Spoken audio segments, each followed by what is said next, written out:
Olá, pessoal. Eu sou a professora Beatriz Nascimento e a gente vai tratar aqui da disciplina Reggio Emília na prática.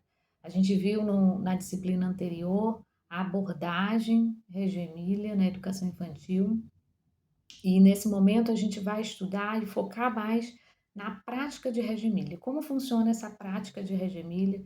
Como é o cotidiano dessas escolas em Reggio Emília? E como que Loris Malaguzzi pensou essa prática e essa prática tem acontecido ao longo desses últimos anos.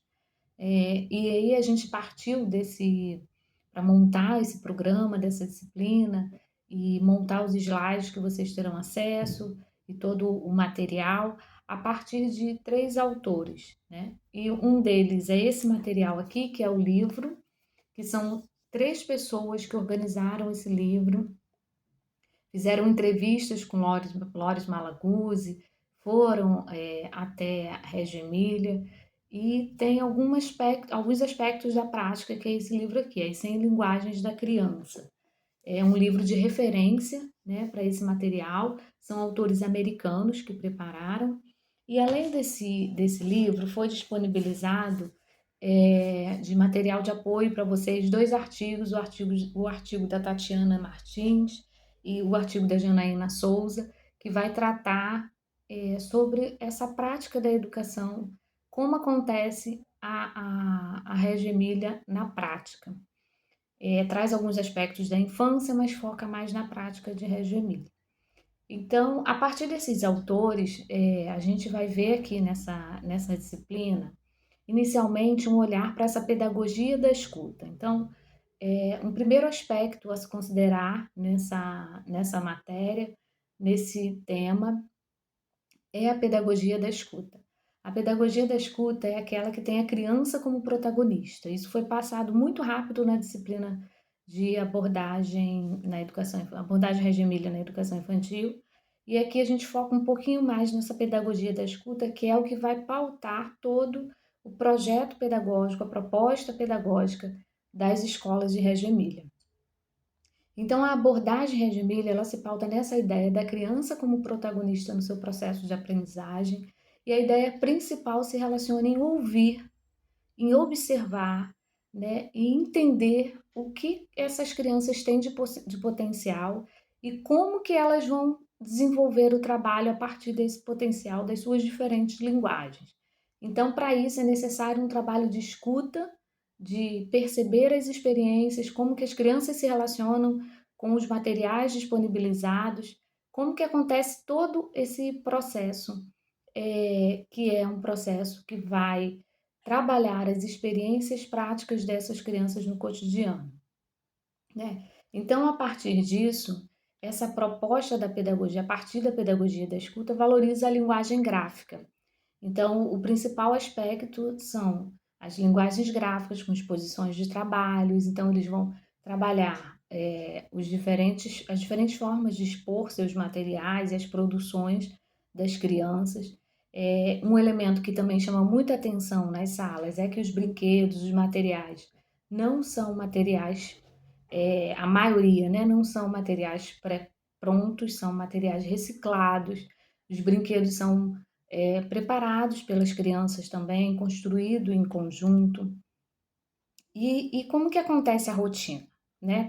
Como se dá essa rotina em Reggio Emília? A rotina, eles não têm uma rotina pré-definida. Essa autora, Tatiana Martins, ela foi em loco, né? Ela foi visitar as escolas e ela fez uma amostra, um artigo a partir da amostra de observações e que ela percebeu que realmente não tem uma rotina. As crianças, a rotina é construída no dia, no cotidiano com essas crianças.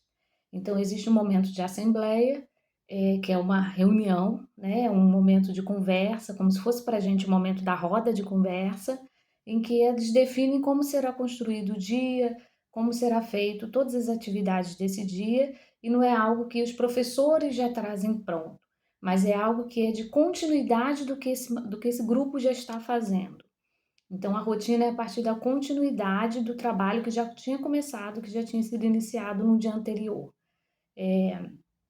E aí eles escolhem, a partir dessa assembleia, né, em que as crianças podem ir construindo o seu próprio conhecimento de forma interdisciplinar e multidisciplinar. Então, eles constroem todo o cotidiano, como vai ser aquele dia, a partir das diferentes linguagens dessas crianças e dos interesses dessas crianças. E a partir dos projetos que vão sendo trabalhados, né? E esse projeto pedagógico de Reggio Emilia é um projeto unitário, mas que possibilita o desenvolvimento da subjetividade, da melhor forma de se colocar, né, dentro daquele contexto, daquela cidade e daquela realidade daquelas crianças. Como a gente viu, Reggio Emilia foi construída pelos pais, então esses pais, eles têm uma participação efetiva no cotidiano dessa escola, das escolas. Esses pais, eles atuam fortemente junto com essas crianças e os professores. Então tem uma participação das famílias. E aí, um outro fator diferencial é a forma como é o processo de mediar a aprendizagem, né? Esse processo de mediar a aprendizagem das crianças é a partir dos recursos pedagógicos que eles têm, dos recursos naturais que eles têm. Eles não adotam livro didático, o material didático é um material produzido, como dizia Malaguzzi, né? Cada professor constrói seu próprio traço, a sua forma de conduzir aquele cotidiano, a forma do que vai ser trabalhado, os materiais que vão ser disponibilizados. Então, não tem um material pré-pronto, um livro didático. Esse material vai sendo desenvolvido ao longo do dia. E um outro fator dessa prática é a avaliação. Essa avaliação ela apoia na construção de um currículo que é planejado e acontece de forma contínua.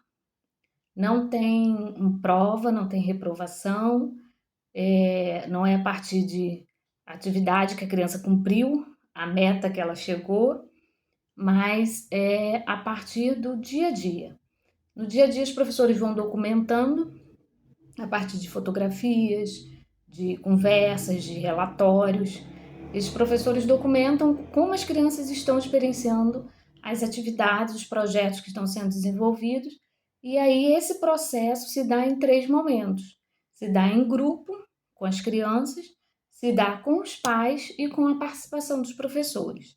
Então, primeiro as crianças fazem toda essa reunião de planejamento do dia, esse planejamento acontece, no final do dia eles reúnem novamente e aí eles avaliam como foi o dia, o que aconteceu, o que deu para ser realizado, o que precisaria continuar ainda no outro dia. Então, é uma avaliação contínua que acontece com crianças, famílias e professores. E aí, essa avaliação também prevê a apropriação de leitura, da escrita, como essa criança desenvolve as suas diferentes linguagens. Então, é uma avaliação contínua, mas que contempla especificidades do desenvolvimento da criança com esse olhar para a primeira infância. E aí, como se organizam essas escolas? As escolas são organizadas da seguinte forma, né? Como que é o atendimento? São 2 professoras por turma.